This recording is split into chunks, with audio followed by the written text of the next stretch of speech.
สวัสดีครับพ่อเดียครับสวัสดีครับครับผมวันอาทิตย์ครับผมวันรุ่นเนาะที่เท่าไหร่วันไม่ทราบวันเนี้ย18ครับวันที่18วันอาทิตย์ที่เพิ่งแข่งขาดีแม่สูงประมาณ140บวกแล้วครับอาจจะได้ครับขายตัวละ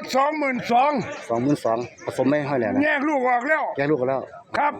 ลูกนึงนี่เหมือนกันก็บาทละห้อยแหล่ขายราคาเนี่ยละ22,000ตัวนี้ก็22,000นะเหมือนเดิมผสมไม่ห้อยแหล่นะ30,000ไม่ขาย22,000แยกลูกออกคือกันเนี่ยลูกนึงแล้วลูกนึงแล้วเด้ก็ตกไปเนาะอันนี้มาตรฐานแล้วใส่อีกตัวนึงขาย27,000ขาย27,000แข่งขาดีเต็มอันนี้อ้างนะครับท่องเกียรติท่องเอาตัวใดครับห้อยแหล่ครับท่องกระบอกโอ้เชิง3,000หมดเนี่ยเชิงว่าเสร็จตัวเลยไปมันอยู่หนารถขี่ที่นะครับถึงโดนประตูนะครับไม่ได้ฝากเบอร์โทรพี่น้องนะครับสนใจครับ081ครับผม002ครับผม8939ครับผมมาเลยครับมาเลยครับพอแหลงเจ้าละพอได้โทรมาพี่น้องครับสนใจกับติดต่อขอบุญเพิ่มเติมสอบถามได้เลยว่าเนี่ยมันครับเอาไปกินน้องครับพี่น้องครับ